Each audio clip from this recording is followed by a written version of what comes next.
Assalamualaikum warahmatullahi wabarakatuh. Perkenalkan, nama saya Valencia Despuspita Marani dari kelas 03 SHKP 010 dengan NIM 20 10 11 206 27.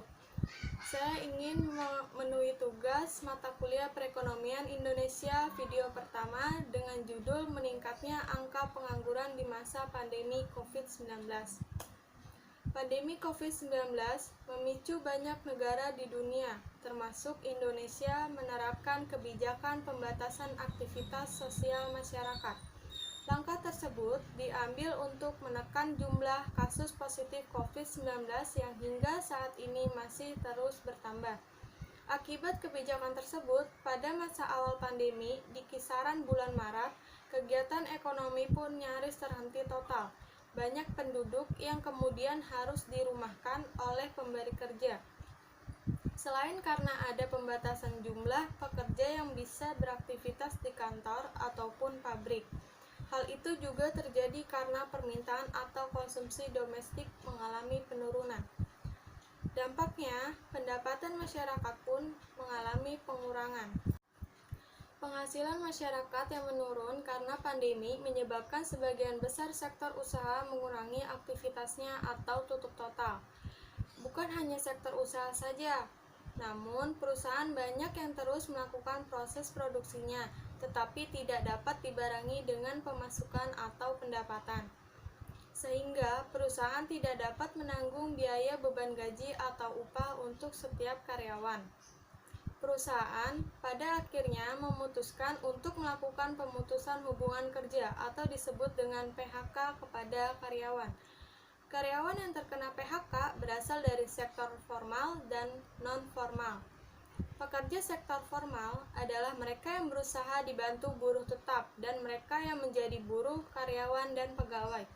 Sedangkan pekerja sektor non-formal adalah mereka yang berusaha sendiri, berusaha dibantu buruh tidak tetap, pekerja bebas, dan pekerja tidak dibayar, dan mengakibatkan meningkatnya jumlah pengangguran. Seberapa meningkatnya lonjakan angka pengangguran sekarang ini? Berikut penjelasannya. Berdasarkan data Badan Pusat Statistik atau BPS, pada periode Agustus 2020, jumlah angka pengangguran meningkat 2,67 juta orang. Dengan demikian, jumlah angkatan kerja di Indonesia yang menganggur menjadi sebesar 9,77 juta orang. Pandemi COVID-19 menyebabkan tingkat pengangguran terbuka atau disebut dengan TPT yang berhasil ditekan di angka 5,2%, menjadi meningkat 7,07%. Peningkatan TPT terjadi lantaran peningkatan jumlah angkatan kerja per Agustus 2020 sebesar 2,36 juta orang menjadi 138,22 juta orang. Meski terjadi kenaikan tingkat partisipasi angkatan kerja atau disebut TPAK sebesar 0,24%, poin menjadi 67,77%. Namun, terjadi penurunan jumlah penduduk yang bekerja.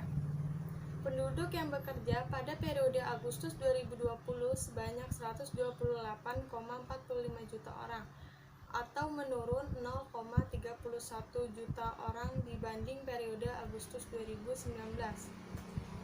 Di sisi lain, terjadi penurunan jumlah pekerja penuh sebanyak 9,46 juta pekerja.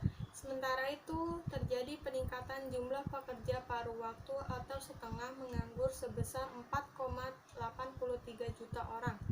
Secara keseluruhan, jumlah pekerja yang terdampak pandemi berdasarkan data BPS mencapai 29,12 juta orang.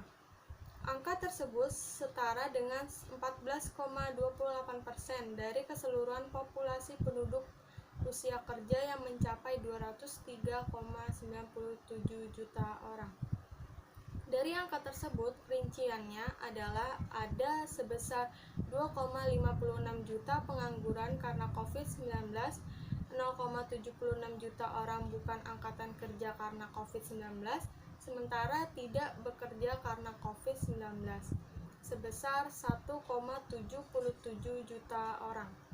dan angka bekerja dengan mengalami pengurangan jam kerja sebanyak 24,03 juta orang. Dengan adanya kenaikan jumlah pengangguran di Indonesia, maka terjadi penurunan tingkat pertumbuhan ekonomi dan juga mengakibatkan defisit anggaran negara bertambah. Demikian presentasi dari saya, kurang lebihnya mohon maaf. Wassalamualaikum warahmatullahi wabarakatuh.